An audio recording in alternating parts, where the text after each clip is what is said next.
Good morning, everyone. Good afternoon, everyone, depending on where you're from. Today we have a talk from Cristina Toninelli about Bootstrap percolation and kinetically constrained models.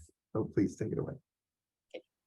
So first, thanks to all the organizers for this super invitation. Very happy to be here and there today, because this topic is really at the intersection between mathematics and physics. It originated in physics, as often several of our topics in mathematical physics. So I will present a series of works, a project that we started like 4 years ago with Fabio Martinelli in Rome, and that we recently finished. And first of all, let me acknowledge all collaborators. So first of all, so besides Fabio, my two ex-students, Ivailo Artaschi, now in Vienna, and Laure Maréchal, now in Strasbourg. Without them, nothing of this would have been possible.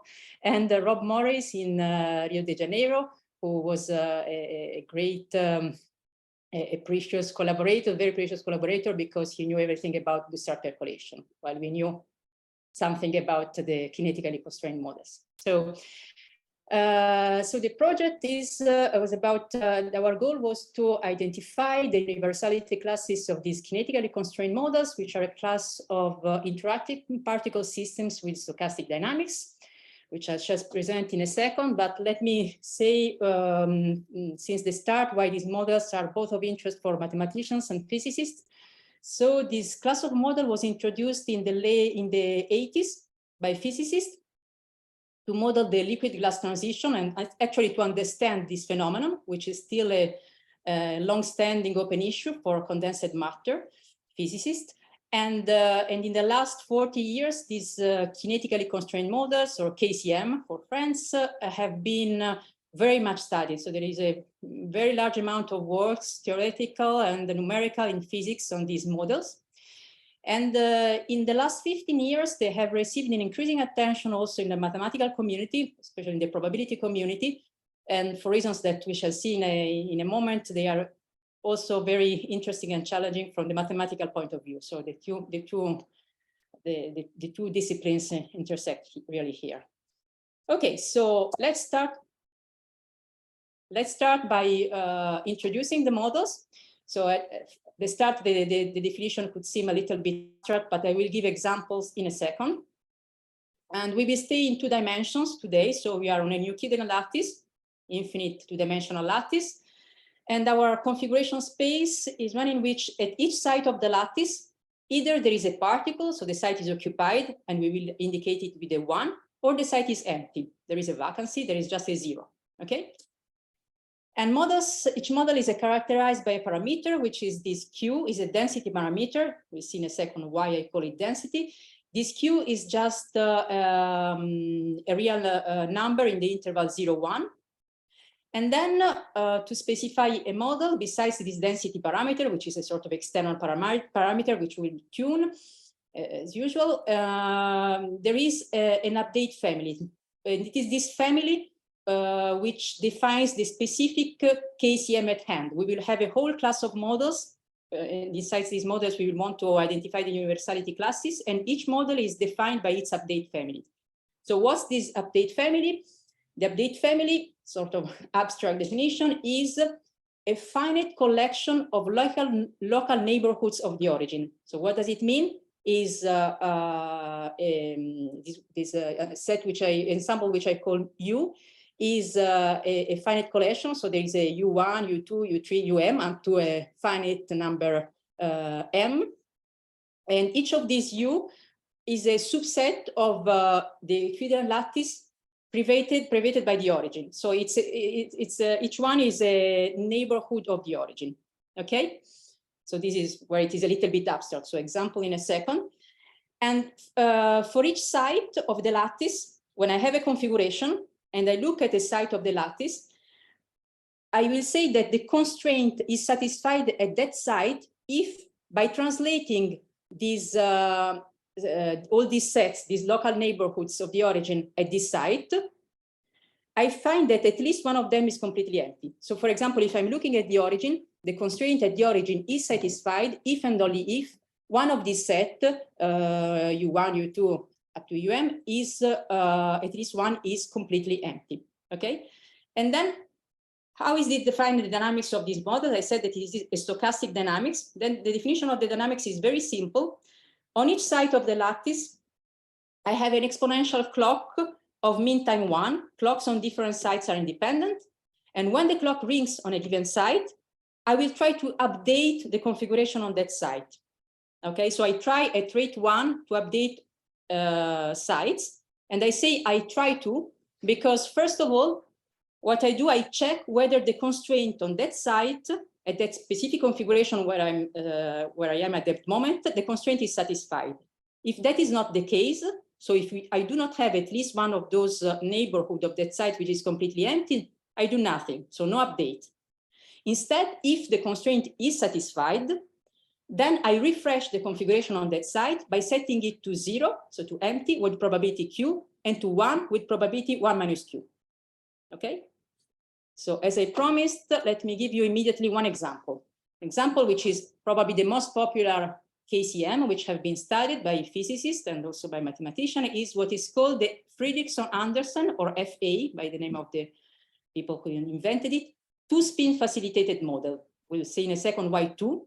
So in this case, the update family is just the collection of neighborhoods of the origin, which contains at least two nearest neighbor of the origin.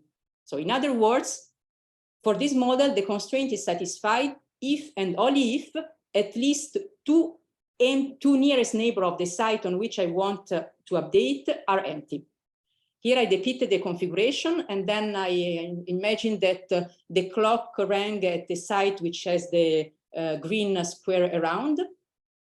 At this site, there is a certain configuration. Here it is occupied. And then the clock rings, so I check whether the constraint is satisfied. It is, because I have these two nearest neighbors which are empty. So at least one of the sets of the update family is completely empty. So I update, and I update with probability q to an empty site and the probability 1 minus q to an occupied site. Well, in this case, nothing happens, but I do this. I have refreshed the configuration and I have found the same configuration as before. Okay, so other examples, and I'm giving some examples, so don't worry, you won't need to recall all these rules to follow the rest of the talk. I'm just giving some examples because at the end of the day, we will discover that all these models are representatives of the different universality classes that we will identify. First thing that probably would come into your mind is, why do you choose to update if you have at least two empty nearest neighbors? Why not 1 or 3 or 4? We're in two dimensions. So, okay, there are all the other cases in I call FAJF model, the model in which in order to update a site, I need at least J empty nearest neighbors. Okay. Then there is the East model. The East model has a directed nature. Instead of giving you the update families, I will say you in words, which is the constraint. For the East model, the constraint says, look below you and look to your left. At least one of these two neighbors should be empty. If that is the case, the constraint is satisfied. If that is not the case, the constraint is not satisfied and you cannot update. Then the Northeast model, in this case, I look at the site in which I want to update, in which the clock rings, and I look up and to the right. And now I require that both of these sides should be empty. It's north and east. Actually, yes, it's north and east where I look for the for both sides to be empty. So you probably notice that here it's called east while the constraint is to the west. Okay, that's how it was called at the beginning. So, and finally, there is another model which looks like very similar at first sight to the FA2F model, because I'm looking for at least two empty neighbors in the set of nearest neighbors of the site where I want to update. The difference is, and this model goes under the name of Duarte model, the difference is that now I'm disregarding my neighbor to the right. So if I want to update the site X, I should look for my two empty nearest neighbors among the sites which are above, below, and to my left. Okay, this one doesn't count, doesn't help me. Okay, so these are just not just to make a zoology, but we see that they really have a different behavior. So let's start by talking about which are the general properties of all these models, disregarding which is the constraint. So a first property, which is a nice one, which makes the study, our life more simple, is that these models have a very simple invariant measure, which is actually also a reversible measure for our dynamics, which is the product measure which gives weight Q to empty sites and 1 minus Q to occupied sites. In other words, we have a Gibbs measure. We satisfy the detailed balance with respect to a Gibbs measure which has no interactions among sites. This is very nice, seems to be even too nice to be interesting, but we will see that the model, despite this very simple invariant measure, have a non-trivial behavior.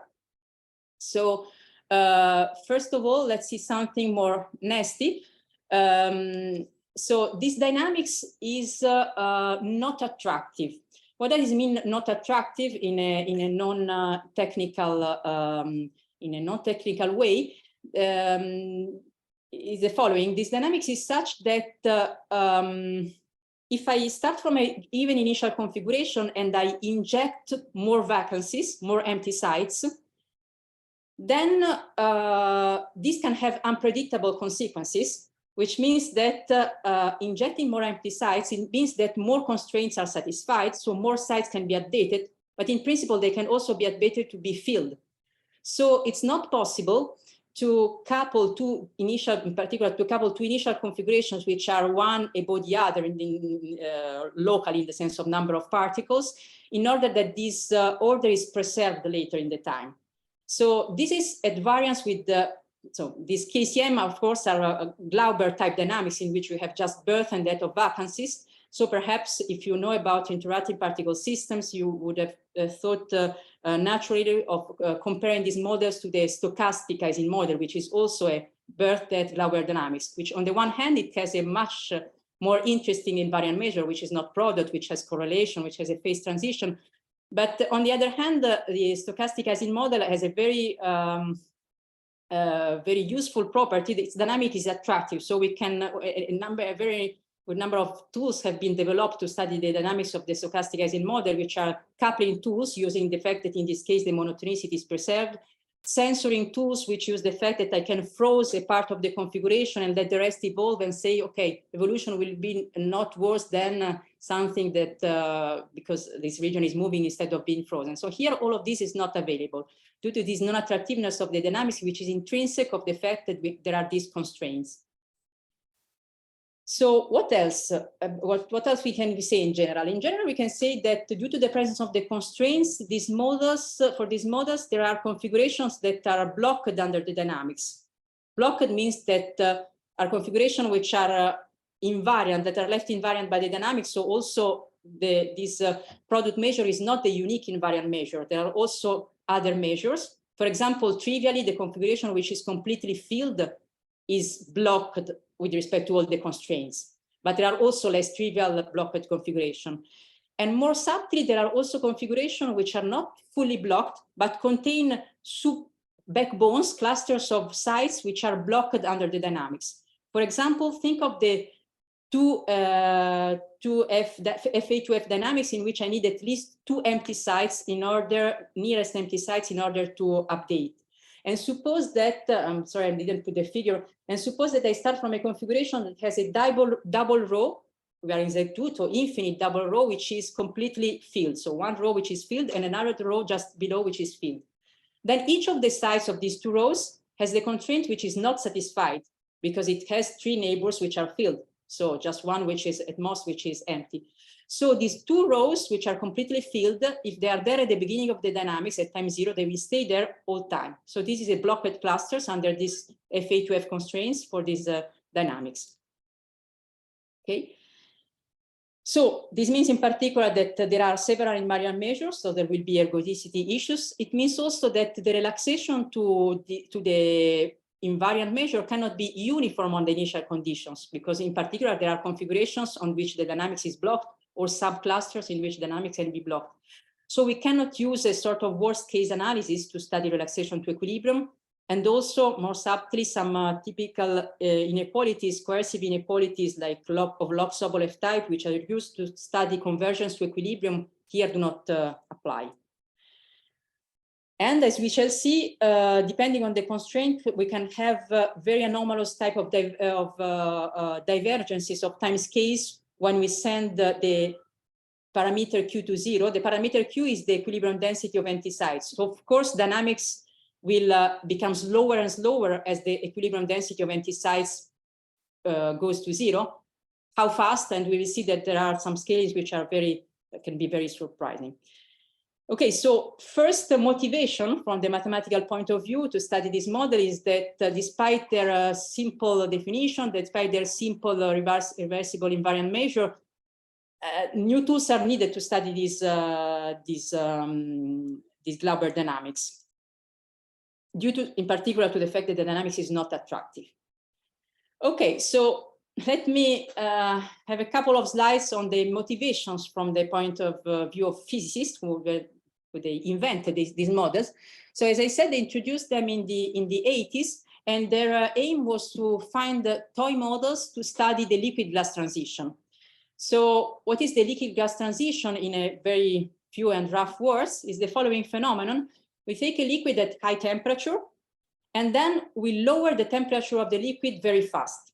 Okay, we know that if we lower this slowly, there will be a certain temperature at which there is a transition from the liquid to the crystal solid phase. But if we do this quench, this cooling sufficiently fast, this crystallization is avoided because the liquid, the crystal doesn't have time to enucleate inside the liquid, especially if we inserted some impurities inside the liquid to make things more difficult for the crystal.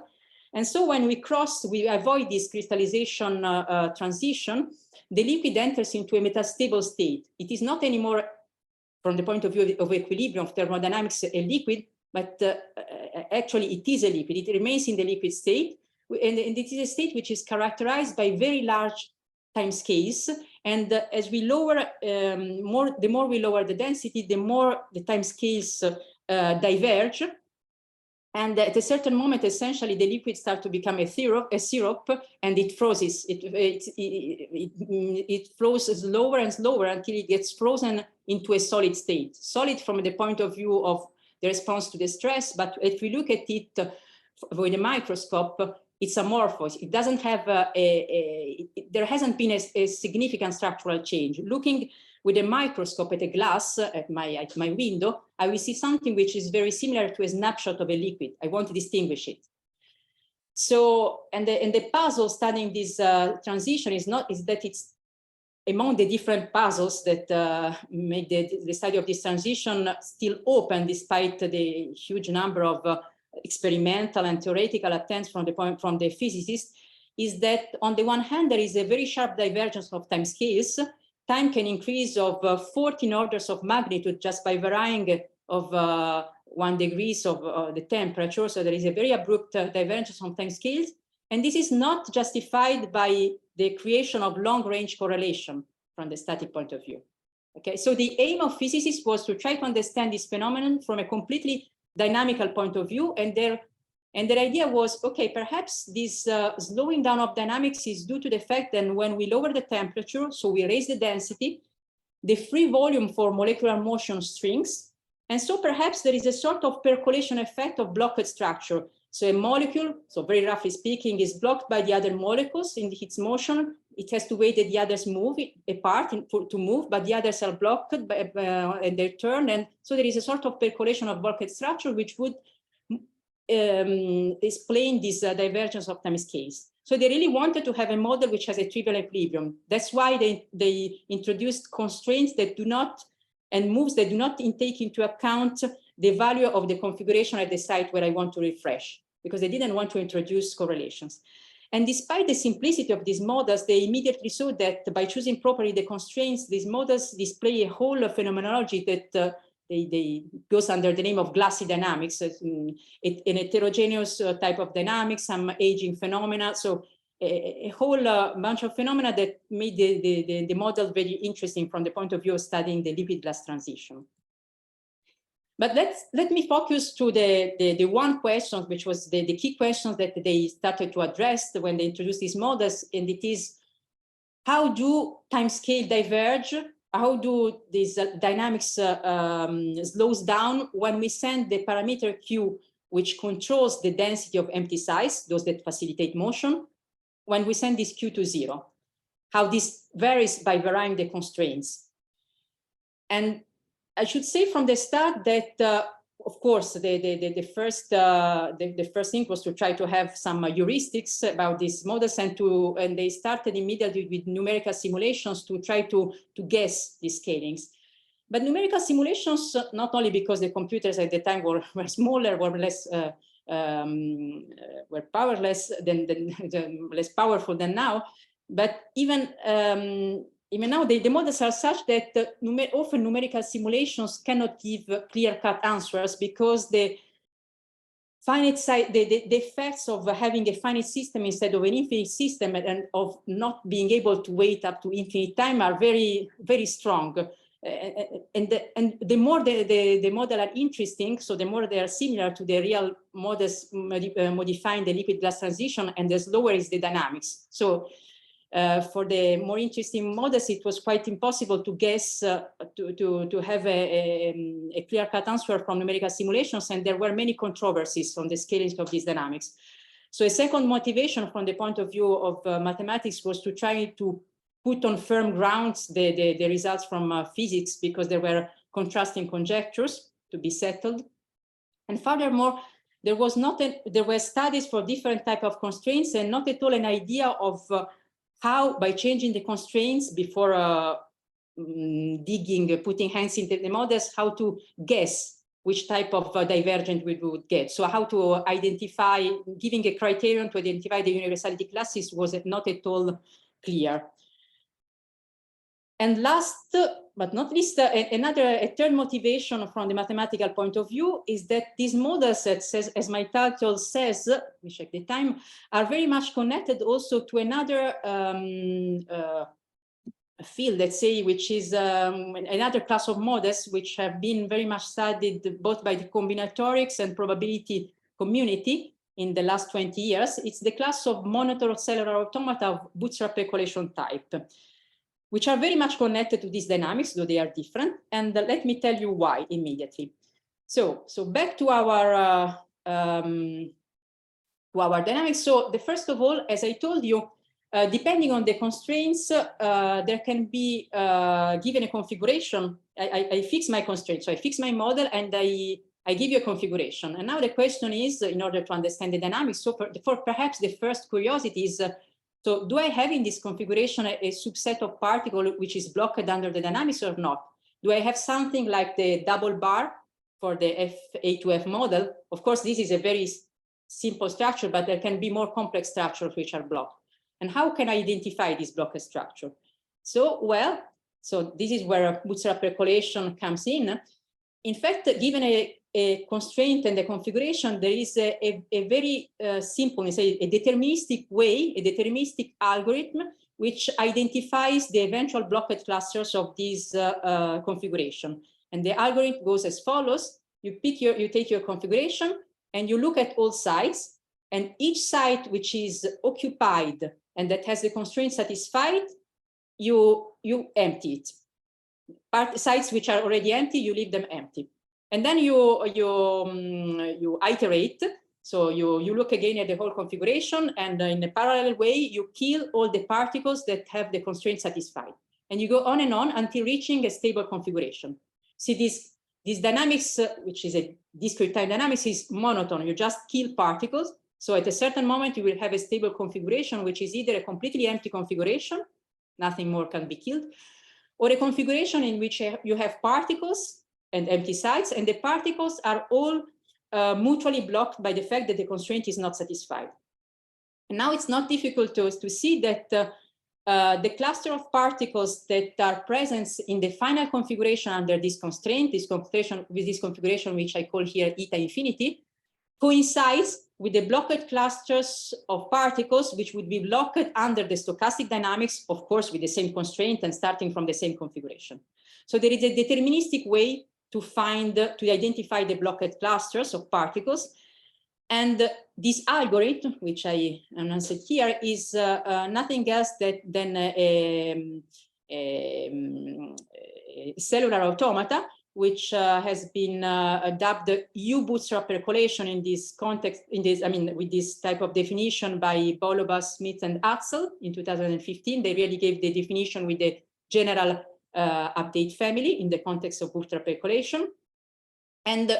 But this model was much more, is much older if we consider, depending on the choice of the constraint. For example, for the choice of the constraint which correspond to the FA-JF dynamics, it's a model which has been known until the end of the 80s and studied until since the end of the 80s. It's the well-renowned J neighbor and general Bootstrap percolation model, which has been very much studied, also by Arnold, which is here among the organizers. So, from the point of view of Bootstrap percolation, and also it is of course interesting for us because it's clear that in order to understand the behavior of our dynamics, the first thing that we should look at is trying to understand which are the typical blocked clusters under our dynamics. So the first question is, if I give myself a rule, so an update family, and I look at this Bootstrap algorithm, and I distribute the initial configuration with respect to the product measure at density y minus q, so the product measure which is invariant under my stochastic dynamics. What happens typically when I perform this Bootstrap algorithm and I go to the stable configuration? Will this stable configuration be typically empty under the Bootstrap dynamics, meaning that my stochastic dynamics doesn't have blocked clusters, or will it contain some backbone of particles which is blocked under the dynamics?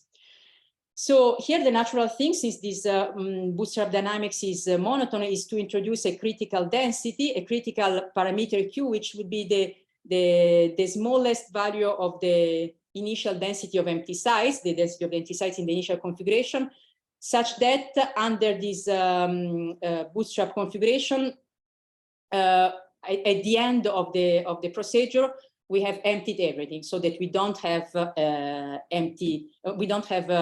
blocked of clusters of blocked sites that percolate. And so, depending on the choice of the constraints, this critical value is either 0 or is strictly larger than 0. And we will see in a second, with respect to the rules that I introduced, what happens. And then once one has identified this critical threshold, separating the regime in which we don't have, with respect of the initial product measure, blocked occupied clusters, and the regime in which we do have them, because we start with the initial density of empty sites, which is too small, it's smaller than the critical value. Once we have identified this critical value, the next natural question is, okay, but if I'm sitting in the regime Q bigger than QC, so initial density of empty sites sufficiently large so that typically I have with probability 1 no blocked clusters. So I'm sitting at the origin. At a certain moment under this Bootstrap dynamics, I will be emptied. I will be touched by the empty cluster. Okay, I'm sitting at the origin. Perhaps the origin initially is occupied. At a certain moment, I know I will be emptied. How long will I have to wait? And in particular, of course, this typical time I have to wait, the first time at which the origin is emptied, will diverge if the initial density of empty sites is goes to the critical one, below which I do have infinite blocked clusters, so the time to empty the origin can be infinite. So how does this first time at which the origin is emptied diverges when I go to the critical density? This is the next natural issue. And of course, this depends on the choice of the constraints. And in the recent, like sort of 8 years ago, Bolobas and other collaborators, so Smith, Axel, Ballister, Prekuxis, and Smith, they identified among all the choices of the update families of the update family 3 classes. One class which they call supercritical, for which the critical density is 0. It means that no matter which is the initial density of empty sites, we do not have, so with probability 1, we do not have blocked clusters, so the origin will be emptied. and the time to empty the origin scales as a power law when Q goes to 0. The second class is the critical models, the critical choice of the updated rules. Again, in this case, QC is equal to 0, so we do not have percolation of blocked clusters. We always have, no matter which is the initial density of empty sites, with probability 1, we empty the whole lattice. But in this case, when Q goes to 0, the typical time I have to wait in order to empty the origin scales exponentially with an inverse power of the density of empty sites. And the third class is the subcritical models, for which there is a critical density strictly larger than 0, separating a regime for Q bigger than QC, in which we do not have infinite blocked occupied clusters under this Bootstrap dynamics, and also for our stochastic dynamics, and below which we have this percolation of blocked clusters. And not only they identify the universality classes, but they give a very easy to use criterion to determine the class. Essentially, you give me the rules, and in a number of operation, which is very simple and which is proportional to the number of rules that you put in your update family, I can identify if we are in the supercritical, critical, or subcritical class. Okay, so the behavior for the Bootstrap percolation is well known. And furthermore, here I just put the result with these powers, but there is also some logarithmic corrections that can be, so there is a refinement here where logarithmic corrections can be put, but they're not relevant for the moment for us. What I want to say is that with respect to the rules that I introduced, the constraints that I introduced, the East model and the Friedrichson-Anderson model, in which I require just one empty neighbor to update, are supercritical. So we have a scaling which is power law in 1 over Q for the time to be waited to empty the origin. Instead, the Duarte, the one in which I had to look at the two neighbors in this oriented neighborhood, and also the two neighbor model, they are critical. So we have to wait an exponential time. And the Northeast model, the one in which I require the empty neighbor up and to the right, is subcritical. So there is a critical density below which these blocked clusters percolate. But time flies, so I don't want to say anything more about Bootstrap percolation. I want to go back to our stochastic dynamics. So for the moment, with these results, we just know something, so very interesting about the blocked clusters, the typical form, the typical scaling of the blocked clusters under our dynamics if we start from the equilibrium distribution, which is this product measure. So what happens for our model? So if we define for our stochastic dynamics tau 0 as the first time at which the origin is emptied, how does this time diverge when, again, same question, when we send the external parameter which controls the equilibrium density of empty site to the critical one? And how does this time compare to the Bootstrap percolation time for the same choice of the constraint, of course? So a first quite easy and natural lower bound says that for the stochastic dynamics, I will have to wait a time which is at least the one for the Bootstrap dynamics.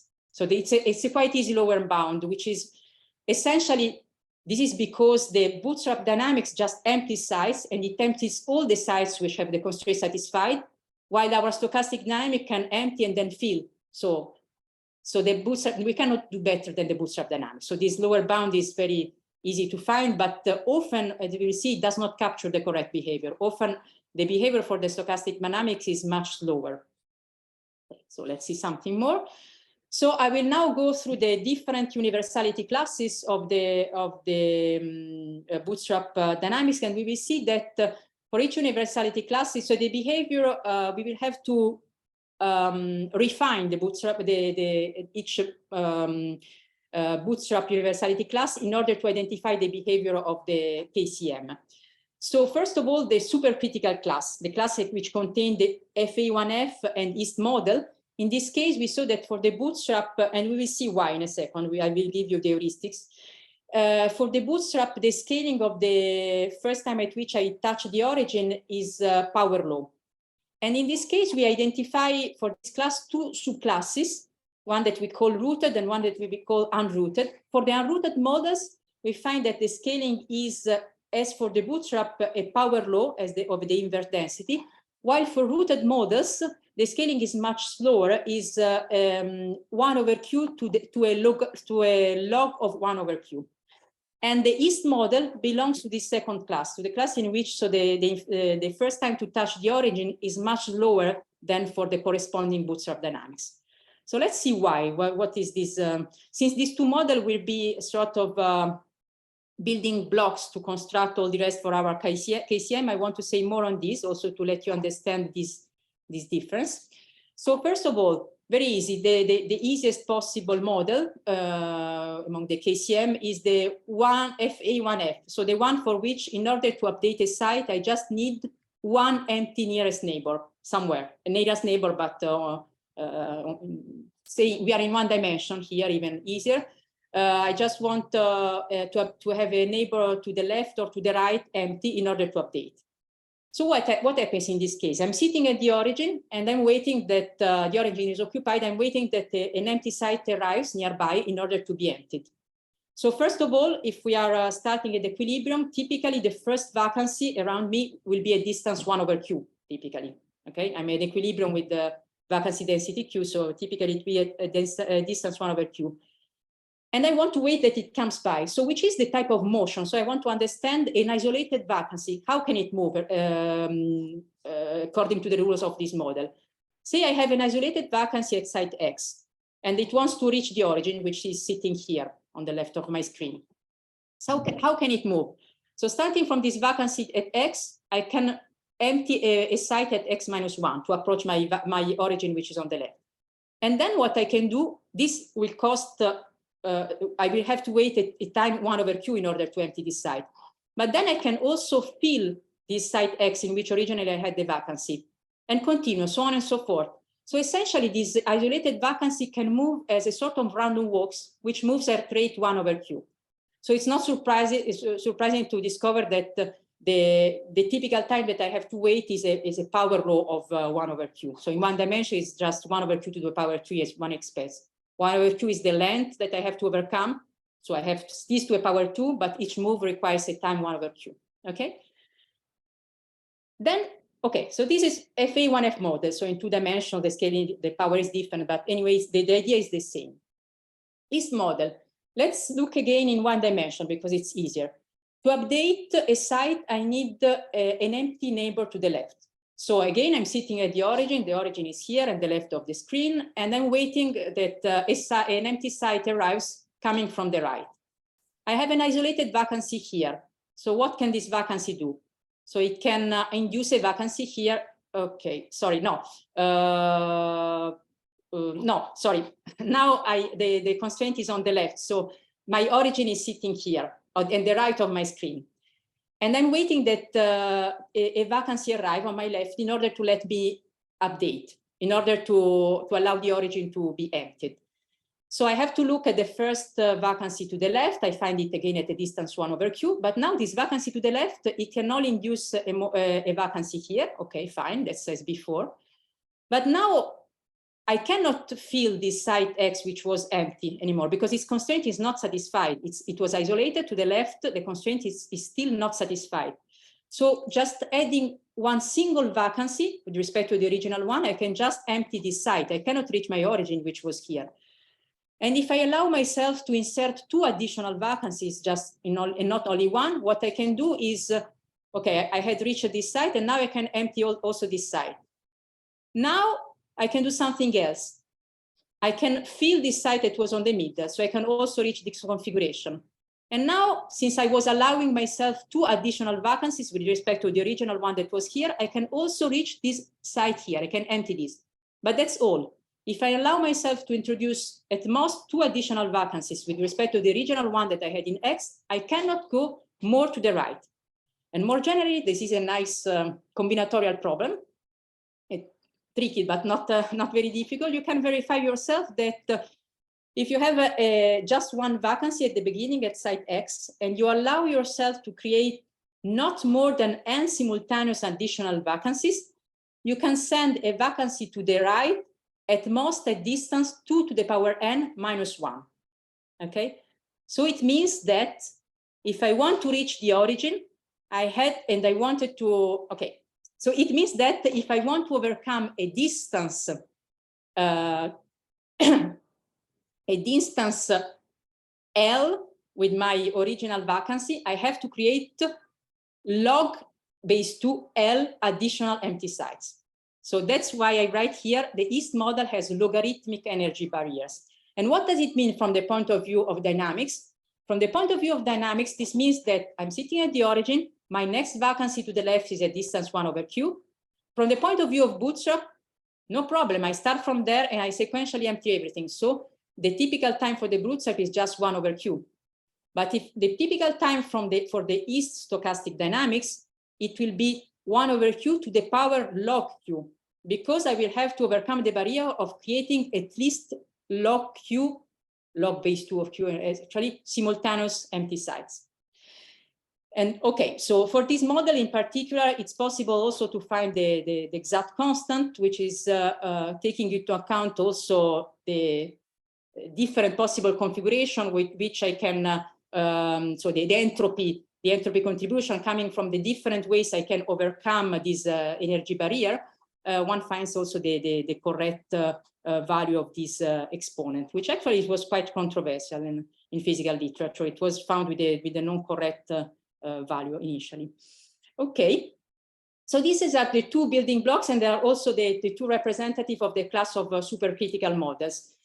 And okay, and so in general, if I look at all the class of constraints which fall in this class of supercritical models, there is a first set of models for which it's possible to identify a big set, a set of sites. Typically, it's not just a single site as for FA1F, but is a set of sites such that if this site is empty, then without breaking our constraints, without going against our constraints, starting from this empty droplet, I can empty a similar region to my right, and also a similar region to the left. And by reversibility, so if I start from an entry droplet of that type, I can empty a region to the right, and then refill the region to the left, and then to the right, etc. So this is sort of model whose dynamics can be renormalized to an FA1F type of dynamics. So a sort of random walks in which now the entity is a droplet, which is not a single empty site, but something else.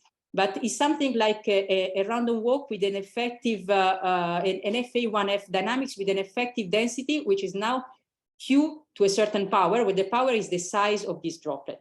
So the scaling is again a power law of the inverse density. Instead, all the models that fall in the class of those that I call rooted models, like the East two-dimensional models, are models for which I can construct a droplet such that if this a region such that if this region is empty, I can then, starting from that region, emptying another region of the same type to near it, but just I can do it just, okay, not as the East model just in one direction, but in general just on a cone. Inside the cone I can do this emptying procedure. So I cannot move back and forth like for the droplets of the unrooted models. And as much as for the East model, in this case, one can show that if this droplet can generate an empty droplet only inside a cone and not, it cannot do that back and forth on at least one line, then this model also has logarithmic entropy barriers, in the sense that if I have a droplet somewhere and I want to create a droplet at the distance L far apart, I will have necessarily to go through a configuration which has a number of droplets additional of a number of droplets which is log L. Well, L is the distance that I want to overcome. And hence, again, I will have a time, as for the East model, which scales as exponential or log Q squared. Okay. Now, what happens then for the critical models? So before telling you what happens for the KCM, I have to say a few more words. Critical models, from the point of view of Bootstrap, are models which contain, for example, the FA2F model, also called two neighbor models for the Bootstrap community, the model in which I need two empty neighbors in order to update. And these are models for which there is no percolation transition, so the critical density is 0. No matter which is the initial density of empty sites, which I have at the beginning, I will always empty everything for the Bootstrap. But the typical time that I have to wait in order to empty the origin scales not as a power law, as for the supercritical model, but as an exponential. Why? Let's see what happens for FA2F. First of all, for FA2F, the first observation is that no matter how big an empty region you have, you won't be able, starting from this empty region, to expand everywhere. Why? Suppose you give me an empty region, and I tell you, I'm talking about the Bootstrap, so I have this deterministic dynamics which just empties everything. You give me an empty region, and I tell you I'm even more generous. I enlarge your empty region until including it into a bigger empty rectangle. I give you that. But now, see, you have this big empty rectangle which contains your initial empty region. And now you see that if everywhere else the configuration is occupied, I'm stuck. I cannot do anything more because all the external sides have at most one empty nearest neighbor, so they cannot be emptied. Okay, so no matter which is the choice of your size or shape of your droplet, you won't be able to find one which does the same work as for the supercritical model for FA or for East. But there is a second observation, a very important one, which is, but an empty region can move by using extra help, which can be a very few extra help. So in the case of the FA2 rules, if I have an empty rectangle, it's enough to add one single additional empty site nearby in order to be able, see this green one, which I put here, in order to be able to empty the whole column here, because I start from this site, which is neighboring this additional empty site. I have an empty site inside my rectangle. I have these empty sites, and I start to empty this and this subsequently. And as you see, okay, you will see or guess from my previous drawings that then if I have an empty rectangle and I have an empty site nearby, I can shift it. So empty a whole column and refill here everything with the exception of one side. So it means that, okay, I cannot have empty droplets which are able to move themselves, but if I have an empty region which is sufficiently big in order to typically have around at least one empty site, I will be able to move it into a typical neighborhood. So in particular for this model, it is enough to have a frame, not even a completely empty square, but a frame, L times L, which is completely empty, which is of size log Q divided by Q. And then typically I will be able to move it anywhere because I will typically find the one additional empty site. From the point of view of Bootstrap, I don't even have to move. I have just to subsequently empty everything. So that's why for this model, the infection time of the origin, so the first time at which I empty the origin, scales as exponential 1 over Q. So just a warning here, I'm putting a log and a O1. There is a precise result, but it's not concerning this talk about the sharp constant on this for this model, which was obtained later by Alexander Roy, much later than this more rougher result, which was obtained by Eisenman and Leibowitz in 91, I think, where they started it's one of the seminal papers for the Bootstrap percolation. And in general, what happens, so this FA2F is just one example. In general, what happens is that for these critical models, it's not possible, the rules are such that it's not possible to find a finite droplet from which I can empty everything, but it's possible to see that provided I have a sufficiently large droplet, I will typically be able to empty everything starting from there. And how large? It will have to be of a size 1 over Q to a power alpha, where alpha is the minimal number of additional empty sites that I need in order to expand. For FA2F, I just needed one additional empty site to expand, so I needed to have a droplet of size order 1 over Q.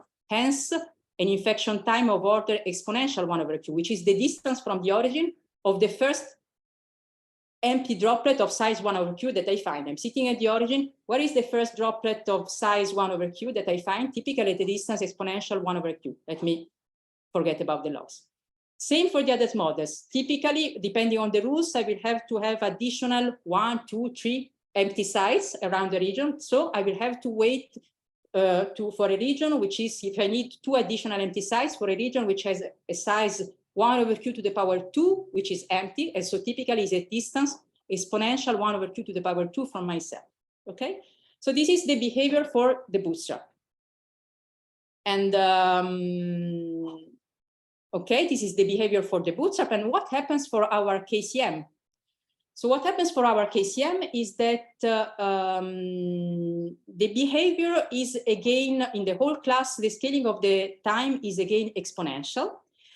But the exponent in this exponential, depending, we have again to refine this, this class in order to identify the exponent in this exponential divergence. So we have models which we call a class, an universality class, which we call finitely critical, and to which FA to F belongs, for which the exponent is exactly the same as for the Bootstrap. And we have other models which we call infinitely critical, for which the exponent is twice the one for the Bootstrap. So I think in the minutes that I've left, I want just to explain in a few words the heuristics. Why for the Duarte model, instead of having a time which scales as exponential 1 over q, modulo log corrections, as for the Bootstrap, we have exponential 1 over q to the power 2, modulo log corrections. And the reason is the following. So the Duarte model is the model in which I look for a vacancy, two vacancies, sorry, and among the nearest neighbors, but I cannot look to the right. So I'm looking for these vacancies just above, below, and to my left, okay? So now in this case, if I have a column which is completely empty, and I have an additional empty site to the right, then I'm able to empty this whole column because this site has the constraint satisfied thanks to these two, and this site also, etc., etc. I have emptied this column. But this move is allowed, but as much as for the East model, I cannot go back. So due to the fact that I'm not allowed to look at my right, I'm not able now to fill again this column. So the converse move is not allowed. If I have a column which is empty here and I have an empty site here, I'm not able to empty this whole column. So essentially, you should think of the Duarte model as being a sort of model that behaves like an East model, but with now entities that move, that are sort of columns which have a size 1 over q. So that's, and I'm sitting at the origin, waiting for one such column to reach myself. The first column of this of size 1 over q, which is empty, is a distance exponential 1 over q. And so this is the probability to find such a column. The distance to this column is exponential 1 over q. So if I'm just looking at the Bootstrap, which is just a procedure which is deterministic, starting from that column, it empties everything, I will reach the origin in a time which is just the distance to that column, so exponential 1 over q. But instead, if I'm looking at the stochastic dynamics, I will have this column which moves back and forth with the stochastic dynamics. And in order to reach the origin, I will have to produce log L, where L is this distance, empty columns. So I will have to wait for a time, which is the probability, the typical time to find an empty column, a single empty column, to the power log L, hence the power 2 here. Okay. So, and okay, and the difficulty, let me say just a couple of words on the difficulty on how to translate these heuristics into proofs, is that, as I told you, so here, so the case of the critical models is much more difficult, especially for the stochastic dynamics with respect to the case of the supercritical ones, because here these droplets can only move if the environment is good. So if the environment has these additional zeros. But I'm not allowed to freeze the environment to a good environment. I cannot use monotonicity to do that. And furthermore, the motion of this droplet even these droplets are not rigid objects. They cannot just, I can start from a column which is 1 over q, which is completely empty, and destroy it with the moves of my dynamics. So they're not rigid objects that moves around, not even with a disk-like motion. So it's so the tricky part is that translate this heuristic into the proofs, and the idea is to so on the one hand, if we think about the Duarte model, is to do a sort of renormalization, so to renormalize to an East-like dynamics, renormalizing on the size of these columns, and to not to try to follow these dynamics with sort of canonical path arguments or trying to freeze the environment, which is something that we are not allowed to do, but going from heating times to eigenvalues of the Dirichlet, so I mean to Poincare inequalities. So the inequalities among the so going to the to study the eigenvalues of the Markov operator corresponding to this model, and trying to find a sort of a flexible tool, which is a sort of Poincare inequality for these dynamics in which we can insert and then these heuristics. Trying to avoid, for those who know these techniques, trying here definitely to avoid the sort of canonical paths arguments, because they are too difficult to implement with this type of dynamics.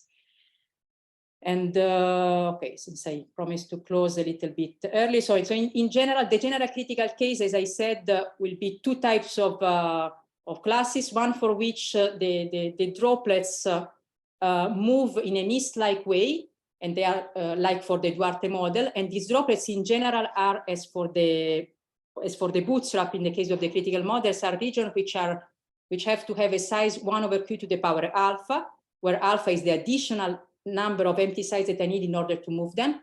Hence, we have a scaling which is exponential. In 1/q to the power alpha is the motion of these droplets is sort of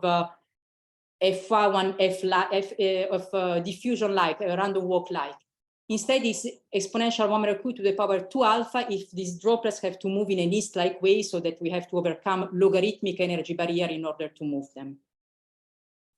Okay, so as a summary, so first of all, I want to say, and I remember to put the reference, I'm saying that we have these refined universality classes, but the Ivailo, Artaski, and Laure Maraichet went much farther. So they wanted to find also the logarithmic corrections, as well as for the Bootstrap dynamics. I told you that there are more final results which identify also the logarithmic corrections. So the universality class is also up to the logarithmic corrections.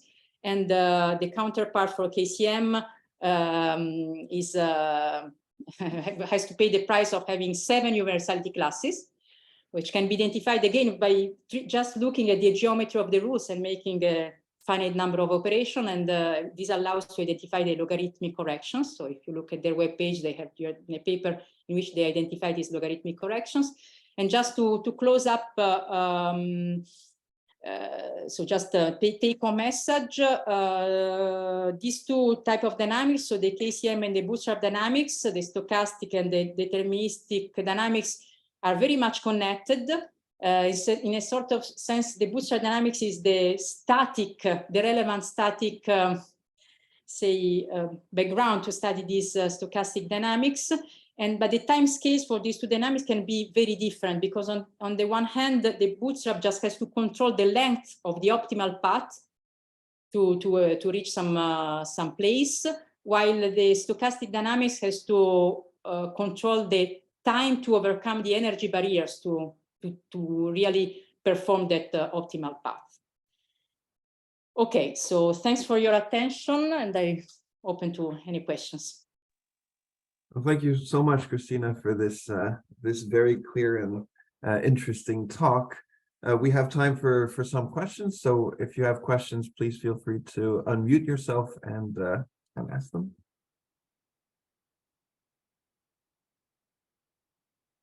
Yeah, it seems Arnold has a question.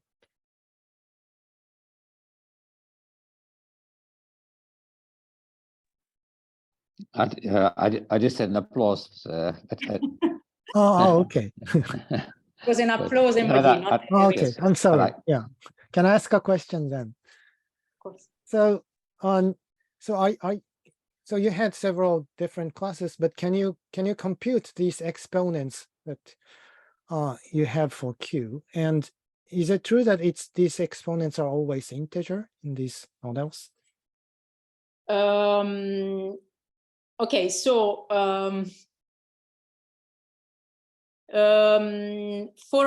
in general, there is not a way to calculate these exponents, not even for the Bootstrap. They are known to be uncalculable also. So for specific models, the one with the power law, you mean? So one case in which, but again, that's not for the whole class, in which we can calculate the, as I told you, for the two neighbor dynamics, the one in which there is exponential 1/q. The constant over there is known for the Bootstrap, is a pi square over 18. That was, sorry, pi square over, yes, 18. That was identified by Alexander Oroyd, and we could identify the corresponding constant also for the stochastic dynamics, really by following, and this is again a pi square over 9. So in general, these exponents, what I would say, it's always integer, sorry, is the exponent in the power of q in the q to the something, power. What's not clear, I think it's not calculable in general, the power for the supercritical model, not even for the Bootstrap, and I'm not even sure that one can say that it's a power and doesn't have in general a logarithm in front. But for the critical one, you get a difficulty, which is always integer, no?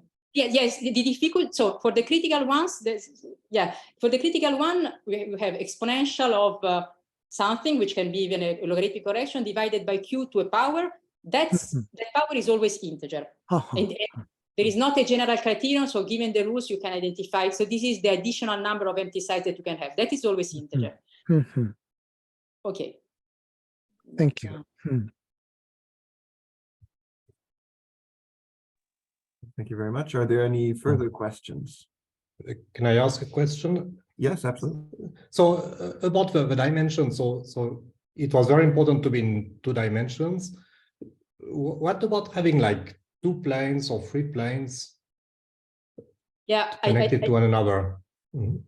So I didn't mention at all the higher dimension, but a lot is known. In particular, I would say everything is known up to this level of universality for the Bootstrap in 3 and higher dimension. This is a very recent big piece of, I think, 3 papers by the same group of people, Bolubas, Dominique Copin, Rob Morris, Smith, I think.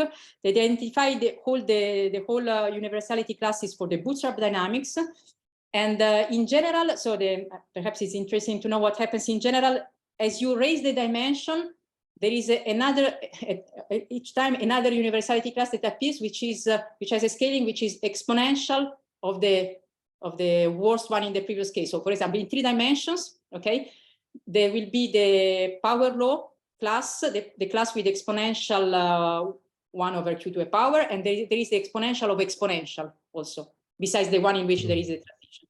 And whereas everything is completely understood also for the stochastic dynamics, is the case of which was the original case that interested more, I would say, the physicists, the FAJF case, the case which corresponds for the Bootstrap community to the J neighbor percolation, the case in which I need at least J neighbors that can be thought in any dimension.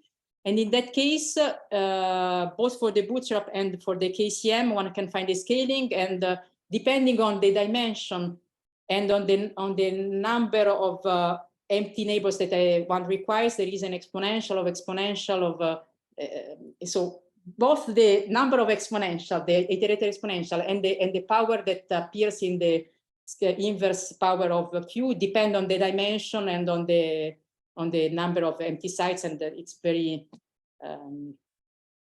clear how it does. So I mean, for example, if you think of 3 dimensions and you require at least 3 empty sites, then you have exponential of 1 over q. Essentially, what happens is that you have to start from a region which is, we are in 3 dimensions, you have a cube, which, so now Ernest, correct me if I'm saying something wrong, because it is level of after the seminar.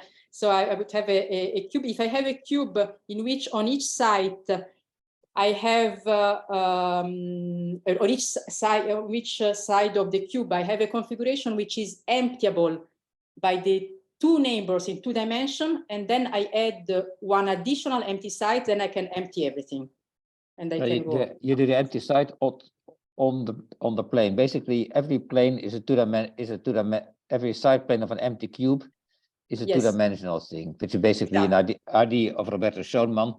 I think we kind of translated it in this scaling thing, but the this was inside the was idea of, shown on. Arnold, of Arnold and Roberto shown that they could. Yeah. That's why you can both show that in any dimension and for any value of the parameter which determines the number of empty neighbors that you require, provided the number is smaller or equal than the dimension, you are always you have always no percolation of blocked cluster.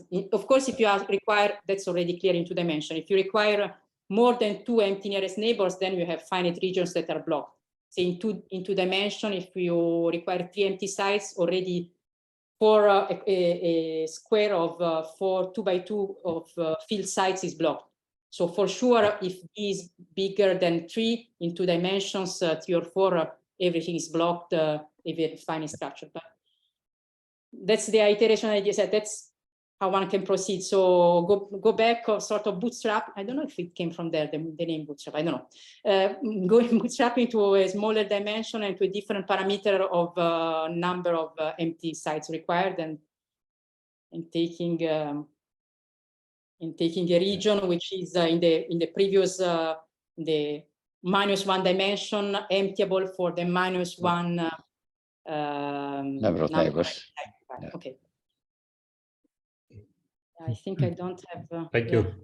Usually I add something with that scaling because people ask, but I forgot to do. It was not the question that I expect. Yeah, can I ask an elementary question? Yeah. So your initial condition is this 1 - q Bernoulli configuration. So Yes. that's the you are starting from this invariant, and Yes. and is it true that this blocked cluster is there from the beginning, and you cannot add new sites to this blocked thing by this time evolution? No, it's the other way around. There is no. You prove that with probability 1 there's no block cluster. Yeah, but or if it is there anyway, you cannot increase it. So if for the dynamics that interested me here, it were cases in which with probability 1, I don't have this blocked cluster. Okay. Suppose that you are, for example, for the northeast case, if your initial density of empty sites is too small, you have this cluster which percolate and which are just clusters, sort of oriented cluster of particles which percolate. They are with probability 1 there at the beginning, and you cannot neither add, neither increase them, nor because the dynamics is reversible, because the constraint is the same to empty and to fill. Okay, so this, okay, yeah. So I had a naive question whether it is meaningful physically or mathematically to consider different initial conditions, initial distribution. It's super meaningful from the point of view of physicists. It's even super meaningful because you want, for example, as I said at the beginning, I'm looking at the real experiment to create the glasses. Start from a certain temperature, high temperature, lower the temperature. So I would like to start from an equilibrium distribution at a certain value of the density, and then to run my dynamics at a different value of Q. But that's problem is that it's a very different. We can do that for that's super deceiving. It's very open. So for a very few models, so for the case of the East model, thanks to its orientation, we can we can prove that starting from any initial distribution, provided it has a density of empty sites, we converge exponentially to the equilibrium. But in general, even for the easiest model, so the FA1F model in 1 dimension, we can do it, but just for a limited values of the range of this density parameter. This is the really interesting direction for this KCM. I think is this one. Try to find robust tools to study this non-equilibrium dynamics, the one when one starts from a non-equilibrium initial distribution and wants to reach equilibrium. Yeah, thank you. Very interesting. All right, well, thank you very much. Unless there are any further questions, I think I'll take the official part of this this seminar to a close. Thank you very much, Cristina, and thank you for all of you for being here. And join us in 2 weeks when we'll have a talk by Flora Kukyu. And I hope to see you all there. Thank you.